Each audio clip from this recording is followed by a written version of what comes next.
सामाजिक अन्याय है और इसमें हमने एक शब्द न्याय का लिख दिया है, ऐड कर दिया है, भारत जोड़ो न्याय यात्रा, क्योंकि हमें लगता है कि देश के सामने सबसे बड़ा मुद्दा अन्याय का है।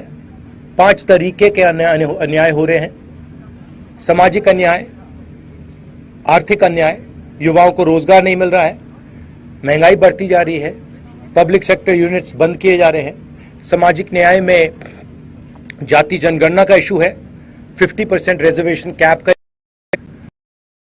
अन्याय, किसानों के खिलाफ अन्याय और श्रमिक जो हमारे मजदूर हैं उनके खिलाफ अन्याय। तो ये 5 अलग अलग तरीके के अन्याय के खिलाफ हम लड़ने निकले हैं और भारत जोड़ो का कॉन्सेप्ट भी इस यात्रा में है। अब आप कुछ सवाल पूछना चाहें जरूर पूछिए।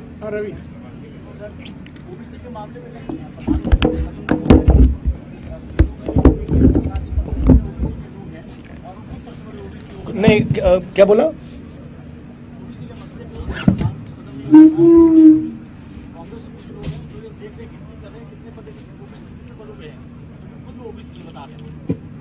कुछ लोग मतलब राहुल गांधी।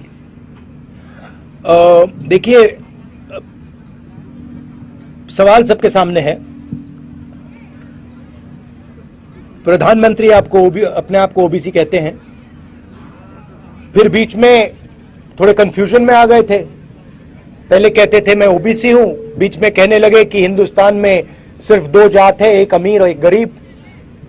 तो उनको पहले तो ये डिसाइड करना है कि जात हिंदुस्तान में है या नहीं है।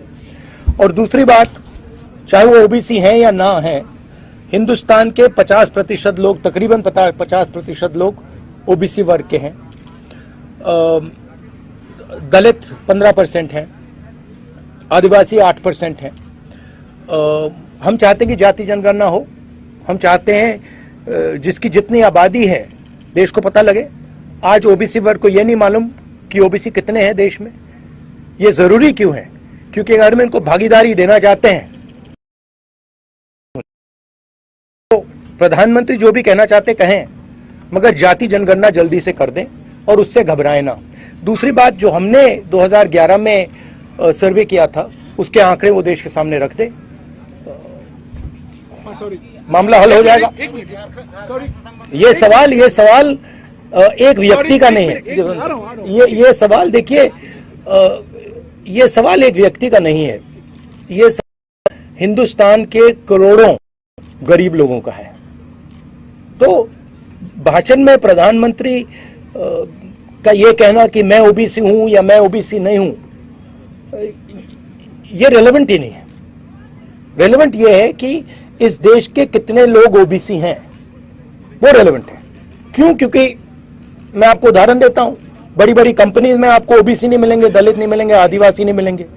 आपको मैंने 90 जो हमारे आईएएस ऑफिसर देश को चलाते हैं उनका उदाहरण दिया, उधर आपको सिर्फ 3 मिल रहे हैं। एजुकेशन सिस्टम में आपको ओबीसी, दलित, ट्राइबल नहीं मिलेंगे। तो मैं ये सवाल उठा रहा हूं। Sorry, good afternoon. Despite your tremendous effort by you and your party to keep all the Indian alliance stakeholders united, some of your alliance partners is not ready to move an inch, especially from the recent stance, if I specify Mamata Banerjee. What is your take on this? No, that's actually not true. If you look at Mamata ji's statements, Mamata ji is very much part of the India Alliance, and most of the other members who are part of the India Alliance are still members of the India Alliance. Of course, Mr. Nitish Kumar has left the India Alliance and he's gone to the BJP. You can guess as to what the reasons are for him leaving. That's fine. We'll fight in Bihar as the India Alliance. So I don't agree that lots of our partners are not, part of the alliance. Haji. Also, there's a negotiation going on. There is a conversation about seat. These are negotiations. So there is posturing, and that is normal. And sir, if your party gets the maximum number. Sorry. You've asked the question. Thank you. Jharkhand के ऐसे भूखंड में आप हैं sir, जहाँ से 3 tribal जो major community है उसका ओरिजिन है, वहाँ मुंडा एंड खड़िया का ओरिजिन बसिया। लेकिन एक चौथा ट्राइबल भी है सर, वो ट्राइबल है मूलवासी। खान पान रहन सहन ट्राइबल के समान है, लेकिन चूंकि जाति प्रमाण पत्र उसको सर्टिफिकेट नहीं मिलता है ट्राइबल का, और वो बड़ा उपेक्षित और वंचित है। उसके लिए कोई कार्य योजना अगर झारखंड का बन रहा है तो उसके लिए कोई कार्य योजना इस न्याय यात्रा कर पाएगा? ये आप लोकल आंसर कीजिए, लोकल क्वेश्चन है, आराम सर भी यहाँ से पढ़ेंगे। लोकल। आप बोलिए ना। देखिए, इशू आज जो हम लोग न्याय यात्रा लेकर के चल रहे हैं उसका क्लियर है।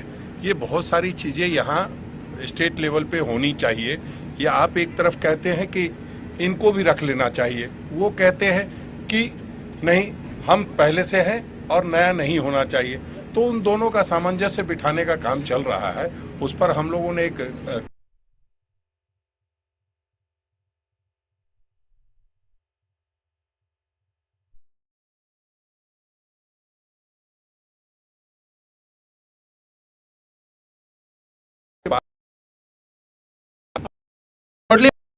चाहता हूं कि हमारी सरकार है और ये मुझे शुरुआत से आज तक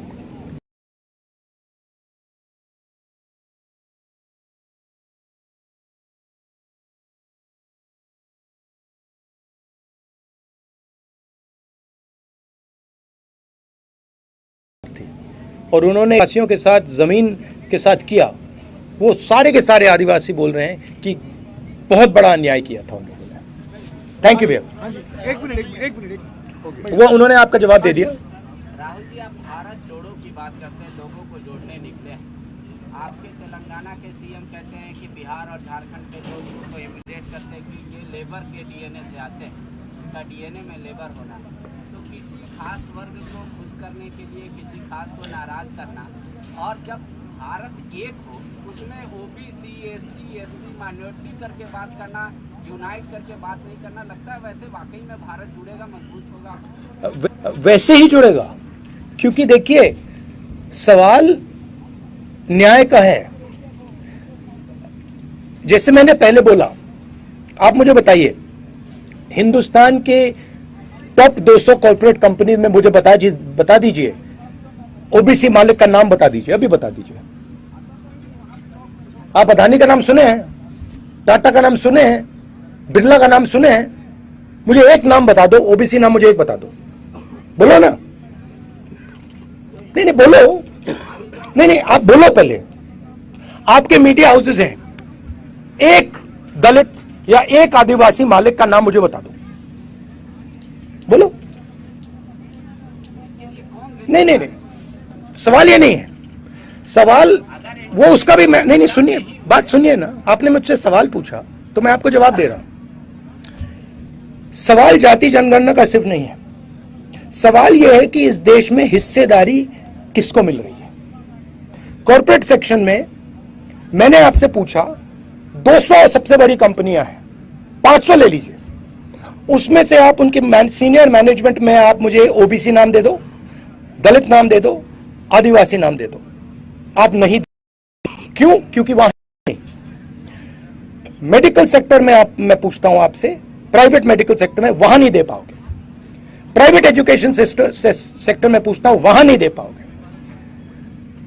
दिल्ली में जो हमारा सरकार को चलाते हैं उधर 90 लोग हैं आईएएस ऑफिसर्स, उसमें से 3 ओबीसी वर्ग के लोग हैं। 5% बजट का उन पर कंट्रोल है, कोने में बैठे रहते हैं। आबादी 50% है। तो अगर आप लोगों के साथ अन्याय करेंगे, हर कदम पे अन्याय करेंगे, तो भारत कैसे जुड़ेगा? आप क्या कह रहे हो और बीजेपी क्या कह रही है? अन्याय होना चाहिए। ओबीसी वर्ग का जो हक है उसको मिलना नहीं चाहिए। दलित वर्ग जो है, आदिवासी वर्ग जो है, उसका हक नहीं मिलना चाहिए। कैसे जुड़ेगा भारत? इसीलिए हमने न्याय शब्द भारत जोड़ो शब्द के बीच में रखा है। अन्याय के भारत में भारत जुड़ ही नहीं सकता। अब मैंने आपसे पूछा 200 कॉर्पोरेट्स हैं, आप मुझे एक नाम नहीं बता पा रहे हो। मैंने आपसे पूछा भैया ठीक है, आप कॉर्पोरेट का शायद जानते नहीं हो, बड़ी बड़ी मीडिया कंपनी में मुझे एक नाम दे दो। अच्छा छोड़ो, आप रिपोर्टर्स में से मुझे दिखा दो आदिवासी कौन है, हाथ उठाओ ना, कहां है? आप यहां मुझे दलित दिखा दो। हाँ, एक है, सैंपल रख रखा है कोने में। तो देखिए, देश के सामने सबसे बड़ा मुद्दा अन्याय का है, और सबसे बड़ा अन्याय दलित आदिवासी पिछड़ों के खिलाफ हो रहा है। इसीलिए मैं इसको रख रहा हूं, और इसीलिए मैं जाति जनगणना के लिए लड़ रहा हूं, और मैं पीछे हटने वाला नहीं हूं, प्रधानमंत्री जो भी कहे। श्रेया, एक मिनट आऊंगा। Can you give me some water, Jana?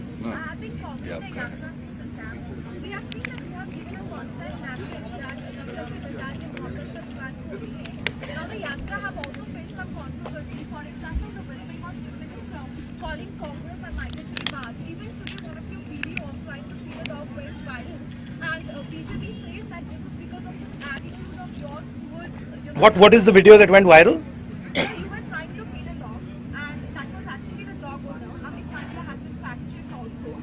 No, what do you mean is a dog owner? I didn't understand. So you were doing a roadshow. Yes, yes, Where one dog owner came to you with the dog. yes. I called the dog and the owner, he came. So you tried to feed the dog with a stick after the dog was dead. You handed it over to the dog. Oh yeah, because वो बिल्कुल घबराया हुआ था, कांप रहा था, और मैंने जब उसको बिस्किट दिया वो डर गया, तो मैंने उसको मालिक को दिया कि भैया आप दे दो, ये आपके हाथ से खा लेगा। फिर वो मालिक ने उसको दिया, वो खा गया। तो इसमें मतलब इशू क्या है? So what the BJP has said is that the person who handed over the Malik, the dog owner, was actually a Congress no, कार्यकर्ता. वेयर इज ये कांग्रेस कार्यकर्ता? वो कुत्ते को लाया मेरे पास, कुत्ता घबराया हुआ था, मैंने उसको खाने को दिया, वो कांप रहा था ऐसे, फिर मैंने कहा भैया आप खिला दो, उसने खिला दिया। क्या है? नहीं, सचमुच ये बीजेपी के लोगों को कुत्तों से ऑब्सेशन क्या है? कुत्तों ने क्या बिगाड़ा है? हाँ जी, राहुल जी 4 दिनों तक झारखंड की यात्रा रही है। इस दौरान आपने कोयला मजदूरों से मुलाकात की, बुनकरों से संवाद किया है। क्या लगता है झारखंड में किन बदलाव की जरूरत है?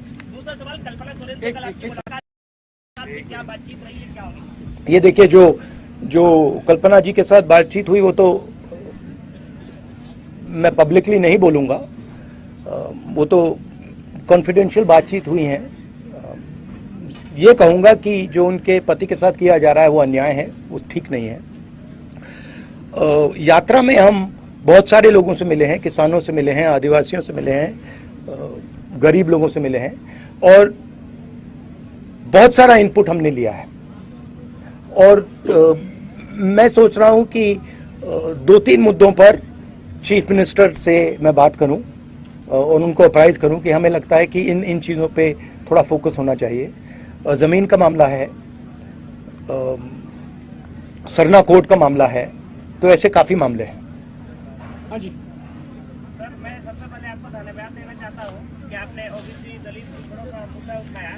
लेकिन एक सवाल है मेरा, आप पिछले 10 साल वाले सरकार में थे, उस समय ना जाति जनगणना की बात हो रही थी, ना ओबीसी समाज की हो रही थी। ये आपको किसने बताया? आप फैक्ट्स चेक करके आओ भैया, हमने जाति जनगणना किया है, आप अपने फैक्ट्स ही नहीं जानते। नहीं किया है, लेकिन बीच में काफी लंबे समय से बंद था। नहीं, हमने कास्ट सर्वे किया, उसके हमने आंकड़े निकाले, कोalition में हमारा डिस्कशन हुआ, और कोalition में वो डिस्कशन में डिसाइड हुआ कि उसको रिलीज नहीं करना है। मैंने पब्लिकली कहा है कि एक्चुअली हमें उस टाइम रिलीज कर देना चाहिए था। अभी अगर आपकी गवर्नमेंट बनती है तो ओबीसी के लिए अब क्या क्या कदम उठाए जाएंगे? वो तो हमने क्लियरली बोला है, जाति जनगणना हम लागू कर देंगे। कल तेलंगाना के चीफ मिनिस्टर आए, उन्होंने मुझे कहा कि तेलंगाना में काम शुरू है, जहां भी हमारी सरकार है हम जाति जनगणना कर रहे हैं। 50% का जो कैप लगाया है, आर्टिफिशियल कैप लगाया है, अनफेयर है, तो हम हटा देंगे।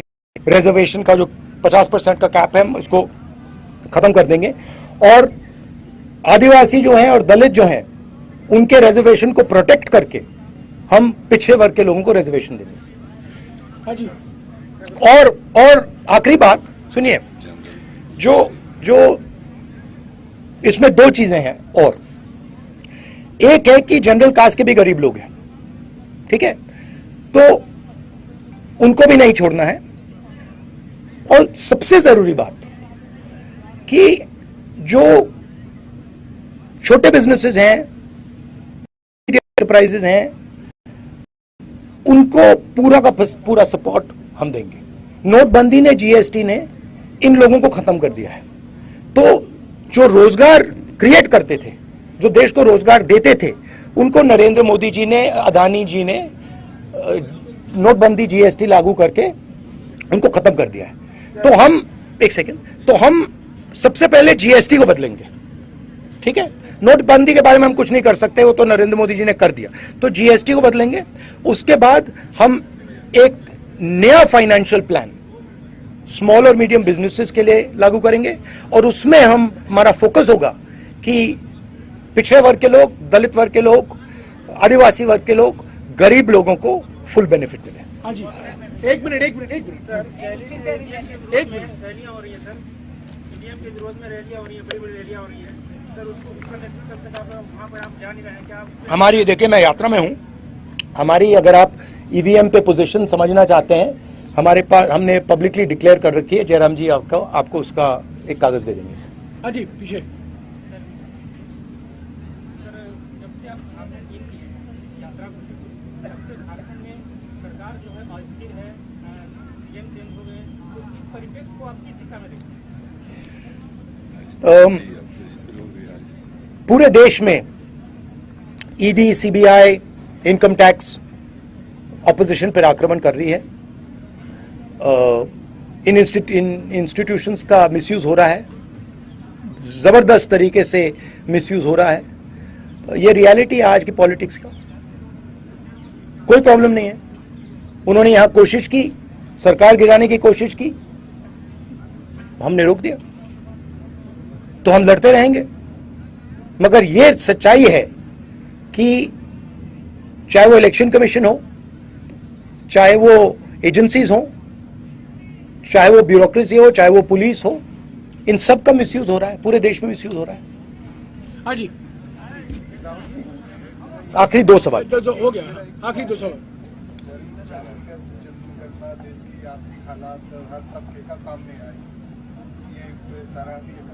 मेरा सवाल ये है, पिछले जो 10 सालों से, ठीक है अभी 10 सालों से कोई सेंसेक्स नहीं हुआ है देश भर में, सेंसेक्स मतलब कि जनगणना नहीं, सेंसस जी जनगणना नहीं हुई है, और जनगणना से ये आंकड़े नहीं आ रहे हैं। कुछ राज्यों में बिहार ने कराया और झारखंड अभी नहीं। मेरा ये सवाल है कि आपने सामाजिक न्याय के तहत 5 न्याय की बात की। मैं आपके सरकार द्वारा एक कानून बनाया हुआ था वन अधिकार, झारखंड से रिलेटेड, बिल्कुल, लेकिन वन अधिकार कानून लागू करने वर्तमान सरकार कहीं ना कहीं कमजोर पड़ी है, और काफी सारे लोग को जो आदिवासी वन क्षेत्र में रहने वाले आदिवासी हैं, उसका वन पट्टा ऐसे ही देखिए ये कहीं डंप हो गया। इसके बारे में काफी बातचीत हुई है यात्रा में।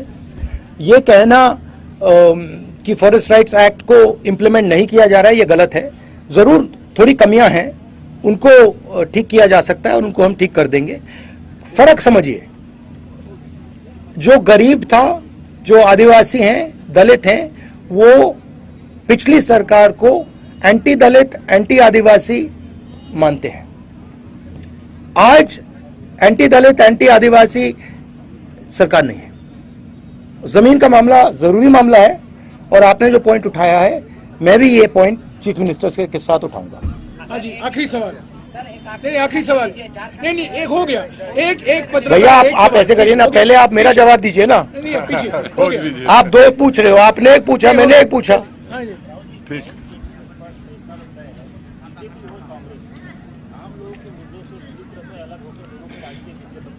सॉरी, क्या? बीजेपी हो या कांग्रेस हो, किसी की सरकार हो, आम व्यक्ति तक वो विकास योजनाएं नहीं पहुंच रही जो पहुंच रही। आपको ये किसने कहा? सर मेरी बात नहीं हो जाती सर, जैसा आपने कहा कि आज एसटी कोई कहीं मालिक नहीं है, कोई ओबीसी नहीं है, तो आखिरकार इस सवाल का जवाब तो आपने दिया कि आप आएंगे तो करवाएंगे, लेकिन आखिरकार इसके लिए जिम्मेवार कौन है? जिम्मेदार कौन है?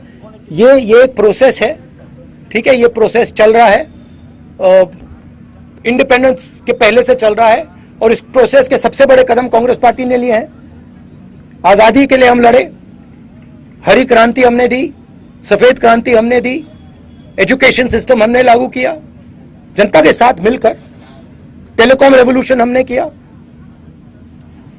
तो अब हमने एक नई कमी देखी है, उस कमी को हमने एक्सेप्ट किया है, उसको हम बदलना चाहते हैं, उसको हम ठीक करना चाहते हैं। हमें साफ दिख रहा है कि देश में पिछड़ों के खिलाफ, दलितों के खिलाफ, आदिवासियों के खिलाफ अन्याय हो रहा है। अब हम इसको ठीक करेंगे। जाति जनगणना पहला कदम है, ये मत सोचिए कि ये लास्ट कदम है, ये पहला क्रांतिकारी कदम है। इसके बाद काम शुरू होगा। इस कदम से देश को पता लग जाएगा किसकी कितनी आबादी है, गिनती हो जाएगी। जैसे मैंने कहा, देश का एक्सरे हो जाएगा, सबको पता लग जाएगा, ओबीसी को पता लग जाएगा कि भैया मीडिया में तो हमारा कोई आदमी नहीं है, एक भी नहीं है, कॉर्पोरेट में हमारा एक भी आदमी नहीं है, हिंदुस्तान सरकार में हमारा एक आदमी नहीं है, और हमारी आबादी है 50%। तो दूध का दूध, पानी का पानी हो जाएगा। उसके बाद काम शुरू होगा, उसके बाद मजा शुरू होगा। थैंक यू, बहुत अच्छा लगा आपसे बात करके। शुक्रिया साथियों, शुक्रिया।